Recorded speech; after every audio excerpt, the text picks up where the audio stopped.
Bharatiya Janata party के नेता हरीश जी, स्वागत है आपका टाइम्स नाउ नवभारत पर। दिल्ली जासूसी मामले से जुड़ी ये बड़ी खबर, गृह मंत्रालय की ओर से मनीष सिसोदिया के खिलाफ केस चलाने की मंजूरी दे दी गई है। कैसे देख रहे हैं सर आप इस खबर को? देखिए, भारतीय जनता पार्टी तो शुरू से मांग करती थी कि तुरंत से तुरंत मनीष सिसोदिया के खिलाफ एक्शन हो, उनके खिलाफ प्रोसिक्यूशन हो और उस पर कार्रवाई हो। दिल्ली के मुख्यमंत्री के कहने पर उप मुख्यमंत्री और दिल्ली के मुख्यमंत्री ने जो साजिश रची थी कि तमाम नेताओं के ऊपर, तमाम मीडिया हाउसेस के ऊपर, तमाम जजेस के ऊपर, तमाम ब्यूरोक्रेट्स के ऊपर जो इन्होंने स्नूप के जासूसी की बात करी थी और एक सीक्रेट सर्विस फंड बनाया था जिसपे इलीगल तरीके से बिना किसी परमिशन के इन्होंने फंड को डाइवर्सिफाई किया, ये सब भ्रष्टाचार का मामला बनता था। और ना सिर्फ भ्रष्टाचार का, बल्कि इसमें जो चीजें सामने आई हैं, तकरीबन 600-700 लोगों की इन्होंने स्नूपिंग भी कराई है, उसकी जांच तो अवश्य बनती थी और उसके ऊपर प्रोसिक्यूशन तो बनता था।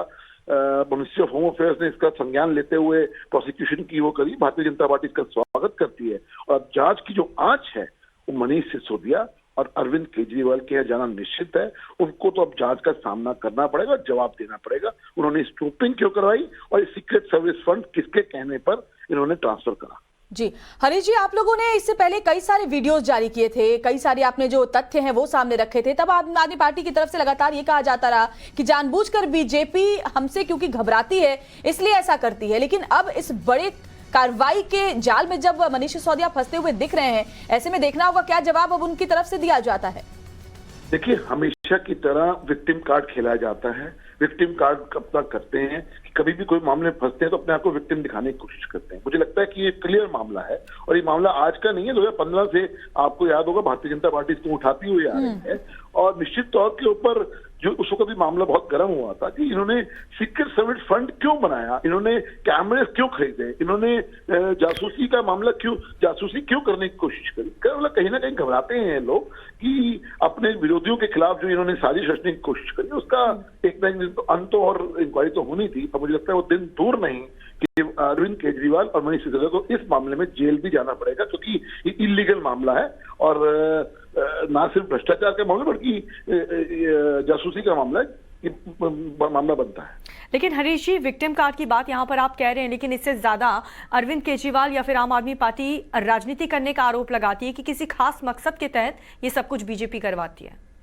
देखिए, कर्म कांड तो ये खुद लोग करते हैं, उसके बाद आरोप जब ये पकड़े जाते हैं तो आरोप लगाते हैं कि हमारे साथ राजनीति हो रही है। ये इनका पुराना टैक्टिक्स है, ये पुराना इनकी एक ही लाइन का रिटोरिक्स होता है। लेकिन अब दिल्ली की जनता बिल्कुल हरीश जी, इस पर अभी आम आदमी पार्टी का रिएक्शन आना बाकी है। बहुत शुक्रिया आपका हमारे साथ जुड़ने के लिए और तमाम बातचीत करने के लिए। हमारे साथ गौरव जुड़े हुए हैं। गौरव, बीजेपी की ओर से पहला रिएक्शन सामने आ चुका है, जो गृह मंत्रालय की ओर से कार्रवाई को लेकर मंजूरी दी गई है और बीजेपी ये कह रही है कि ये कार्रवाई तो होनी थी क्योंकि इसको लेकर लगातार बीजेपी सवाल उठा रही थी, लेकिन इसे कार्रवाई के तौर पर आम आदमी पार्टी कभी नहीं लेती है। आम आदमी पार्टी कहती है कि ये राजनीति से ओतप्रोत पूरा मामला है और बीजेपी सिर्फ राजनीति के लिए अपने विपक्षी दलों को परेशान कर रही है।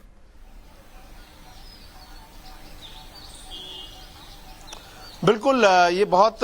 देखा जाए तो इस तरह के तमाम जो आरोप लगे, चाहे हम अगर आबकारी नीति को लेकर लें या इसके अलावा ट्रांसफर पोस्टिंग या तमाम मामलों में जिस तरह के कार्रवाइयां लगातार हुई हैं, उसके बाद कहीं ना कहीं इस तरह के आरोप आम आदमी पार्टी लगाती है। लेकिन जिस तरह का ये आरोप है, जिसमें खास करके ये फीडबैक यूनिट जो है वो बनाई गई थी, जो कि सीधे मुख्यमंत्री को रिपोर्ट करती थी और इस मामले में तमाम जो राजनीतिक प्रतिद्वंदी हैं, इसके अलावा जो सरकारी नौकरशाह हैं, उन पर जो नजर रखी जाती थी, उसकी जो रिपोर्ट है वो सीधे मुख्यमंत्री को दी जाती थी। तो क्या इस तरह की यूनिट जो है वो बनाई गई, क्योंकि जो रिपोर्ट्स कहती हैं कि इस तरह की यूनिट बनाई गई थी और यही वजह थी क्योंकि इस मामले में उप मुख्यमंत्री मनीष सिसोदिया के खिलाफ जो है एफआईआर दर्ज करनी थी। ऐसे में जो परमिशन थी वो परमिशन दे दी गई है। जाहिर तौर पर आज देखिए मेयर के चुनाव भी होने हैं, राजनीतिक प्रतिद्वंदता आमने सामने है, लेकिन ये लड़ाई और बड़ी होगी क्योंकि दिल्ली आबकारी नीति मामले में भी मनीष सिसोदिया को 26 तारीख के लिए पूछताछ के लिए बुलाया गया है और उससे पहले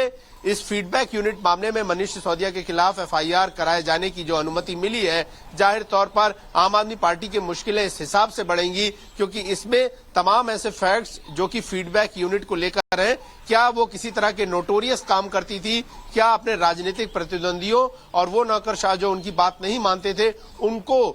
उनके बारे में जानकारी, उनके बारे में उनकी जासूसी करने के लिए इस तरह की यूनिट बनाई गई थी। ये बहुत महत्वपूर्ण होगा और ऐसे में यही वजह है कि आम आदमी पार्टी के ऊपर लगातार बीजेपी हमलावर है। अब देखना होगा कि ये जो जांच का दायरा है क्या वो कुछ अधिकारियों और खास करके मुख्यमंत्री आवास तक भी पहुंचेगा, 7 फ्लैग स्टाफ रोड तक, क्योंकि ये कहा गया कि इस मामले में जो पूरी रिपोर्टिंग है वो मुख्यमंत्री अरविंद केजरीवाल तक सीधे होती थी और ये 2015 का मामला है। और इस तरह की यूनिट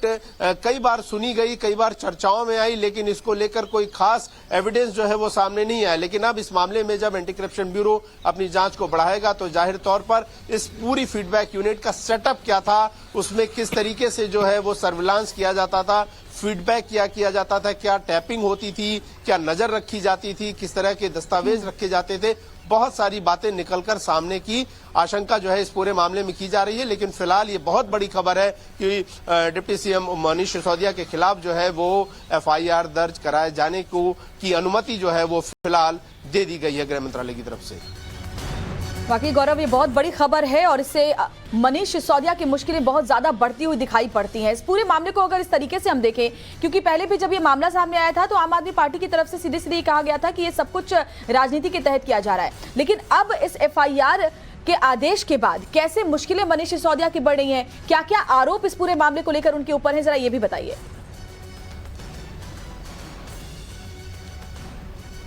बिल्कुल, देखिए मनीष सिसोदिया के लिए समस्याएं बढ़ रही हैं। पिछले 19 तारीख को जब उन्हें पूछताछ के लिए बुलाया जाना था, समन के लिए बुलाया जाना था, तो कहीं ना कहीं ये चर्चा होने लगी थी कि क्या अब मनीष सिसोदिया की गिरफ्तारी हो सकती है और सीधा वो पूछताछ के बाद जो है उन्हें जो है हिरासत में ले लिया जाएगा। ऐसे में अगर आप देखें तो ज्यादातर जो दिल्ली सरकार में कामकाज होते हैं उनमें ज्यादातर जो विभाग हैं वो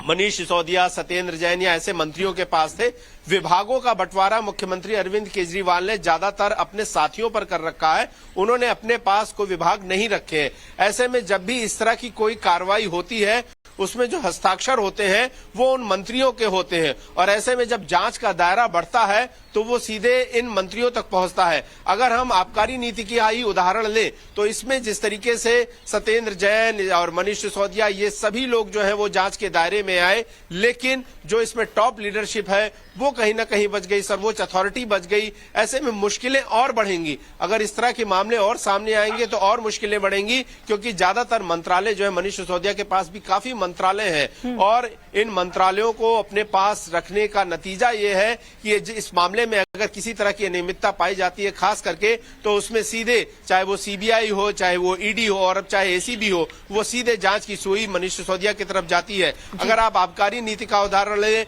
उसमें जिस तरह से ग्रुप ऑफ मिनिस्टर्स की मीटिंग हुई, उसके बाद आबकारी नीति बनाई गई और जिसमें जिस तरीके से खास करके शराब माफियाओं को फायदा पहुंचाने इतने सारे डिपार्टमेंट अगर उन्हीं के अंडर में थे तो जवाबदेही भी मनीष सिसोदिया की ही बनेगी। ऐसे में इस बड़ी खबर पर लगातार आप नजर बनाए रखिएगा, आगे भी लगातार अपडेट इस बड़ी खबर पर हम आपसे लेते रहेंगे।